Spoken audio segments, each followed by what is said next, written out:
I'm Aiman, and welcome back to one of my auto repair videos.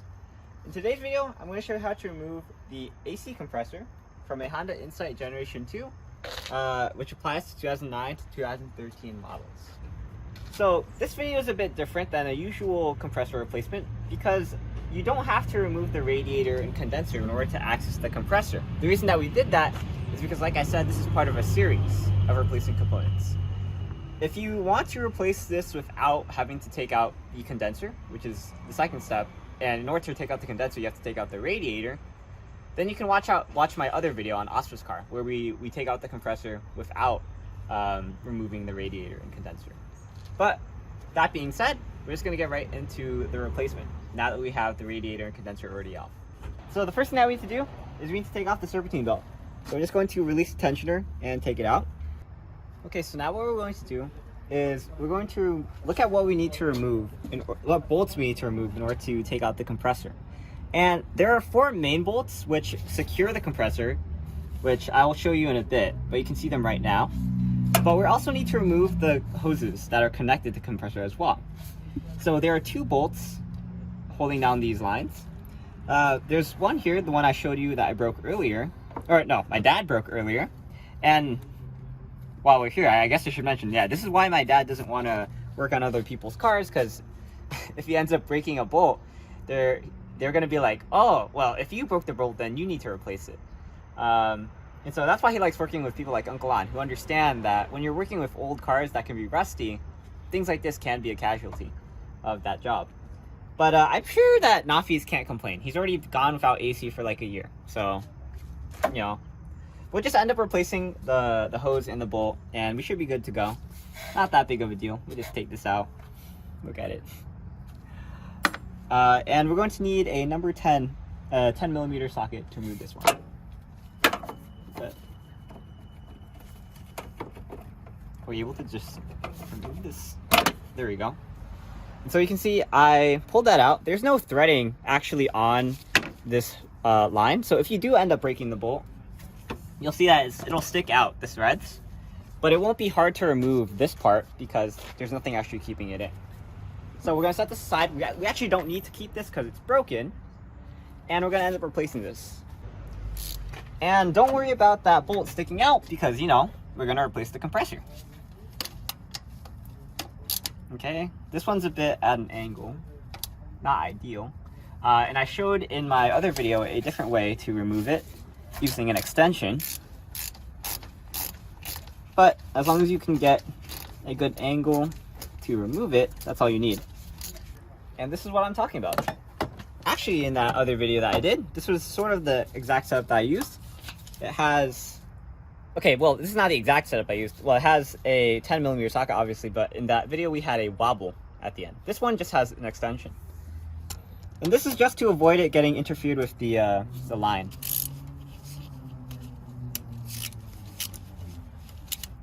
Okay, looks like I can do it by hand, so I'm just going to take off this.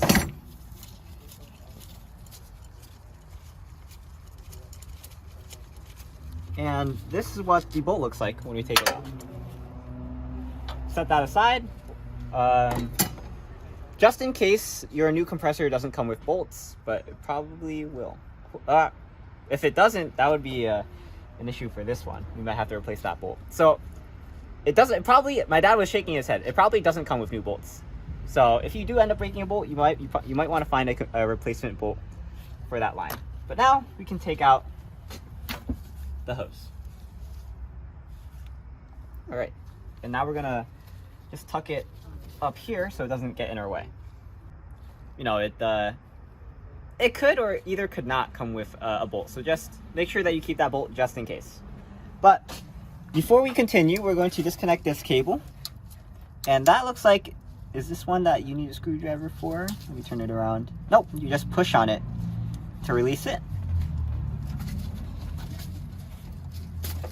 And there we go. And I believe that's everything that we need to disconnect.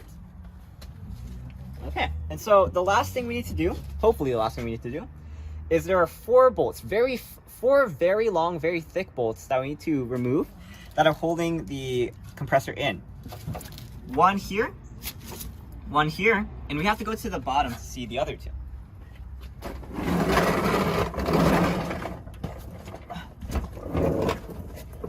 And then, and you can see these two here, and those are the other two that you'll need to remove on the bottom. So when we remove these, there should be like a lip that it sits on so that it won't come crashing down. But just in case it does come crashing down, it would be nice to have a block of wood or some support for this to stand on in case it falls. So because we removed the radiator and condenser, it's much easier to access these bolts. So while this process might be more time consuming, it definitely is easier because now we have tons of space to reach these bolts. So this is a 12mm bolt.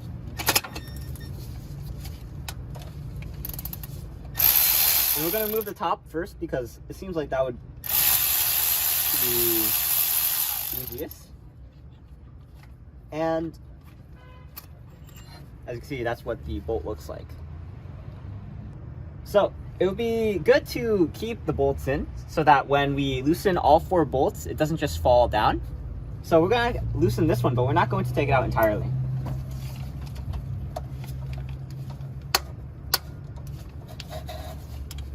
Okay. Okay, so leave it in there. And we're going to turn our attention down to the bottom. Okay, in case you want to be like extra safe, you can always just stand a bit away from the compressor just in case it falls on you. But if we're safe about this, then it shouldn't be a problem. Okay, so I'm loosening that one, but I'm going to loosen this one as well. I can come back to it. Okay.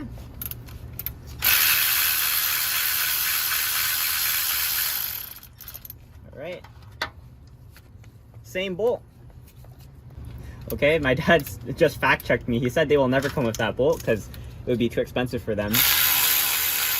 Okay, so as you can see, as I'm taking this out, the compressor is also moving. So it's a good idea to have that top bolt in so it doesn't fall off. Okay, so now it's loose, I can take out the bottom one. If you want, depending on which place you take it out from, the top or the bottom, you might want to keep this in, but we'll see. We're going to take it out from the bottom. And so that means, actually, if you want to take it out from the bottom, you would take out the top first and then the bottom. But if you took it out from the top, you would take out the bottom and then you would take out the top last. Yeah, so I mentioned before, it will fall. So it would be good to have like a milk crate under it, just in case to catch it. If you want to preserve the compressor, it's not required. Like if you are replacing the compressor, then you can do whatever you want. You can just be safe about it by putting a milk crate under it. And I said earlier that the lip will support it, but it looks like right now the lip is not keeping it supported. It's only this one bolt here. So depending on which bolt you take out last, that's the location you're going to take it out from. Obviously, if you didn't take off the radiator, you're going to want to take it off from the bottom because there might not be enough space to take it out while the radiator is still on. But since we have the radiator off, we'll unscrew this bolt, which I put in a few threads beforehand.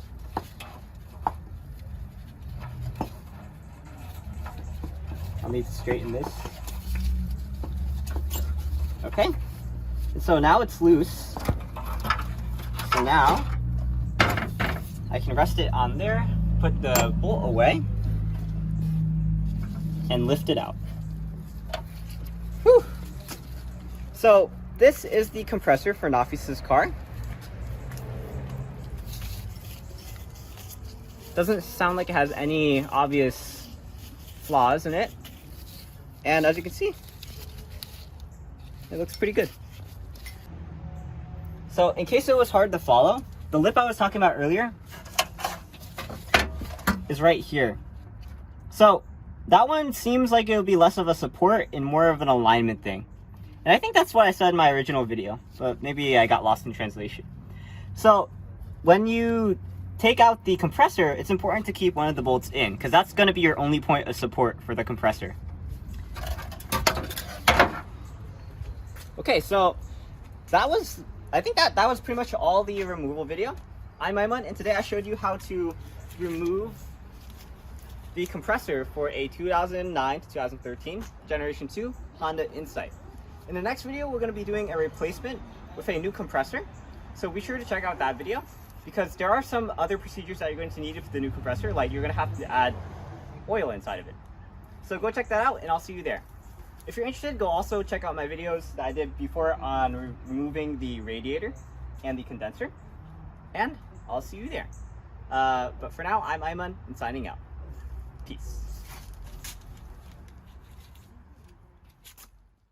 This video is part of a series of removing and replacing components in Nafis's car in order to locate the source of whatever is causing his AC system to run to be faulty.